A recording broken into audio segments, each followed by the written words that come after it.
Next up, Wataru Endo, who again at least got some minutes, albeit not in the position that we signed him for, but at least he got some minutes and covering for Joe Gomez. Not really culpable for any of the goals in my opinion. They all seem to come down Virgil's side of the pitch. So I don't really know what to say about Endo today.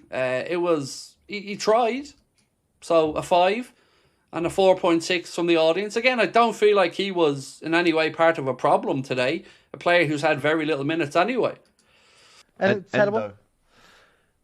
Endo, you know what? We know we love Endo on this channel, right? But when you don't play Endo for 5 months, and you just stick him in, so heavy with the wind, with the rain. Yes, same for both teams. Not an excuse. They deserve to win.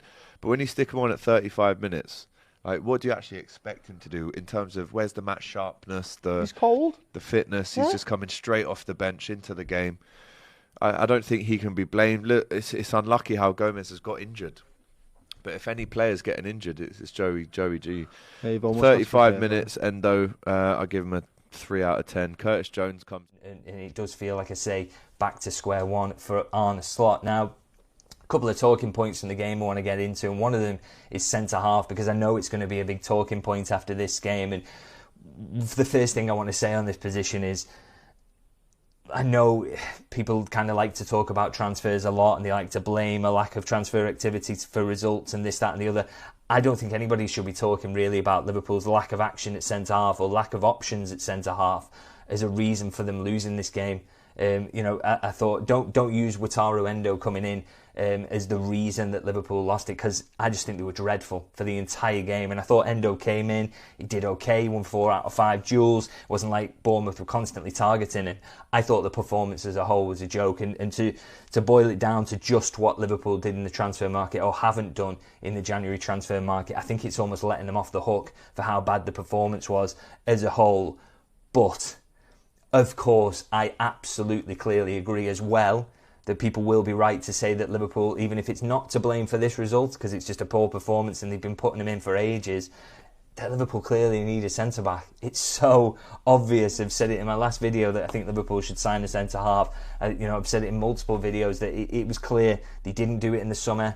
They should have done it in the window that followed, and yet here we are. Liverpool clearly doesn't look like they're going to. And I think it seems that now, even with that injury there to Joe Gomez, of course, Ibrahim Konate is going to come back soon, hopefully, and of course that will help them in terms of their options there. But I think people are going to talk themselves into saying, well, the Gomez injury now has got to force Liverpool into the market. Well, the fact is, if a Gomez injury was enough to force Liverpool into the transfer market in January to sign a centre-half, they would have done it already, because, let's be honest, we all knew, and they know what Joe Gomez's injury record's like. It's why Slot never wants to use him, is because he knows when he plays a couple of games in a row, he will get injured. So if that was a factor in Liverpool's mind that, Gomez is injured now, we must go out and get someone, they would have done it already. And so we know, or I get the feeling very much that they will stick to the guns on this one and not go into the market. And I do think, my view is that is the wrong decision ultimately, because I really do think they're short in that position. And look, their argument will be, Liverpool's argument will be, and I've heard this many times down the years, is that their record in the transfer market is so good because they keep the powder dry and they only go for players in certain situations, and they don't make a lot of signings. Therefore, when they do make them, they get them right. And I still don't think that really stands up personally. I've maybe believed it in the past when Liverpool have generally done less business than the other teams around them. But they made 8 signings in the summer because they forced some players out, or some players wanted to leave, and they allowed that to happen. They got good fees for them. They made some really good sales, I think, in isolation. And then went out and made 8 signings. So they are capable of being really busy in the transfer market and that not being a huge issue for them. They can go and make a lot of signings. So I'm pretty sure there's a centre-half who's on their list, who they like, who they think will be available in this window, who they are capable of getting. So they can go out there and do that when they want to, but they just clearly don't seem to want to, for whatever reason that is. There doesn't seem a desire there to make that January signing, despite failing to get Gueye over the line in the summer and clearly wanting an extra centre-half.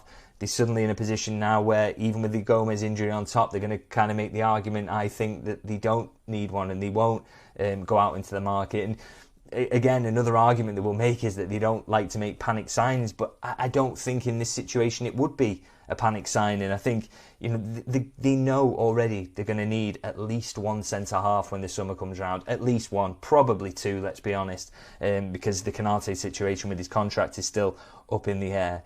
So a signing now would just be making one of the two centre-half signings that you need to make in the summer. That is surely feasible, doable for a club of Liverpool's stature. It just seems kind of inexplicable to me that they don't think in that way. And I think a panic signing would have been going and paying 300 grand a week to Mark Gay. I don't think he's worth that. I think Liverpool were right not to get involved in January. The true criticism is them not getting it over the line in the summer.